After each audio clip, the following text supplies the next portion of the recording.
नमस्कार दोस्तों, आपने देखा होगा अधिकांश लोग नाम राशि द्वारा रत्न धारण कर लेते हैं, खास करके वह लोग जिनकी डेट ऑफ बर्थ और टाइम क्लियर नहीं होती।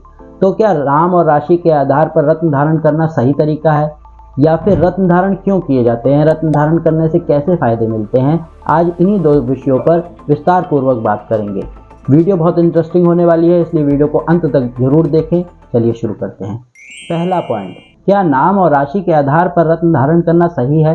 तो इसका सीधा सीधा उत्तर है नहीं। नाम और राशि के आधार पर रत्न धारण नहीं करना चाहिए। यह रत्न धारण करने का गलत तरीका है, क्योंकि जरूरी नहीं नाम और राशि के आधार पर आप रत्न धारण करें और वो फायदा ही करे।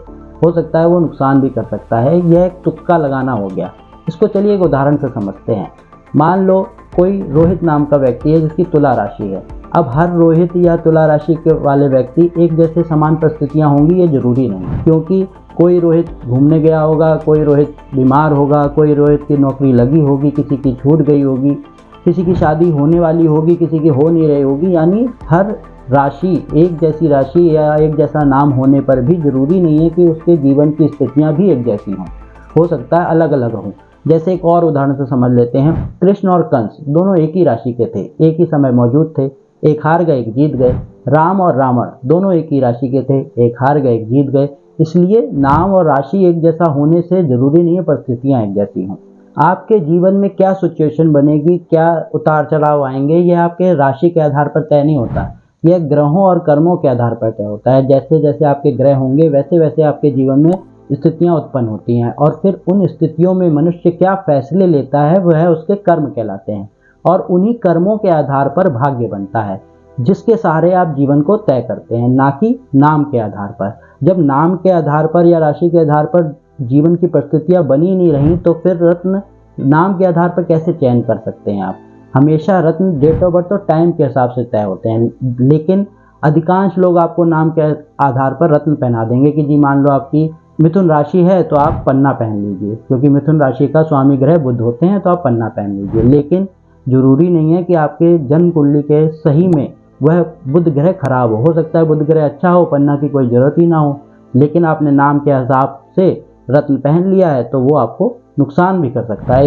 इसीलिए कहते हैं कि नाम के आधार पर रत्न धारण नहीं करना चाहिए। दूसरा पॉइंट, रत्न धारण क्यों किए जाते हैं, रत्न धारण करने से कैसे फायदे मिलते हैं? तो देखिए, रत्न का काम होता है कि जिस भी ग्रह के उपाय के तौर पर आपने वह रत्न धारण किया है, उस ग्रह के किरणों को आपकी बॉडी में फिल्टर करके एब्जॉर्ब करना, जिससे वह आपकी लाइफ की जीवन की सिचुएशन को इजी कर देता है। जैसे एक उदाहरण से समझते हैं। आपने कोई गेम खेला होगा, उस गेम में मोड होते हैं, easy, hard, normal, very hard. तो जब कोई ग्रह आपकी कुंडली में खराब होता है, जिस भी स्थान पर वह खराब है या खराब दृष्टि से देख रहा है, जैसे मान लो कर्म के स्थान पर, भाग्य के स्थान पर, धन के स्थान पर, स्वास्थ्य के स्थान पर, माता पिता, संतान, विद्या, जीवन साथी, जिस भी स्थान पर वह खराब है या खराब दृष्टि से देख रहा है, तो उन स्थानों की जीवन की सिचुएशनों को आपके हार्ड कर देगा। और रत्न का काम है आपकी लाइफ की उन स्थितियों को नॉर्मल, इजी आपके लिए करना। इसी तरह रत्न आपको फायदा पहुंचाते हैं, ना कि आप सोचो कि घर में चेक आने लग जाएंगे रत्न पहनने से, कुछ ना करो तो रत्न फायदा करने लग जाएंगे। ऐसा कुछ नहीं है, करना सब आपको ही पड़ेगा। लेकिन रत्न का काम है आपकी लाइफ की सिचुएशन को ईजी कर देना, और फिर उस सिचुएशन के आधार पर आप लाइफ को आसान तरीके से जी सकते हैं। इसीलिए दोस्तों, जब भी आप रत्न धारण करें तो यह दो बातों का ध्यान जरूर रखें कि पहला, राशि या नाम के आधार पर रत्न धारण कभी ना करें। दूसरा, जोन सा ग्रह आपकी कुंडली में खराब है उसी ग्रह का रत्न धारण करें, जिससे वह आपकी लाइफ की सिचुएशन को ईजी कर सके। यदि आपको जानना हो कि राशिफल द्वारा ज्योतिष या टीवी चैनल आपको कैसे मूर्ख बनाते हैं, या ज्योतिष ज्ञान है या पाखंड है, यह आपको पता करना हो तो मेरी दो वीडियो हैं, इन दो वीडियो को अवश्य देखें अगर आपने ना देखी हो। और यह वीडियो आपको कैसी लगी? अगर वीडियो अच्छी लगी हो तो वीडियो को एक लाइक जरूर करें। चैनल पर नए हैं तो चैनल को सब्सक्राइब कर लें।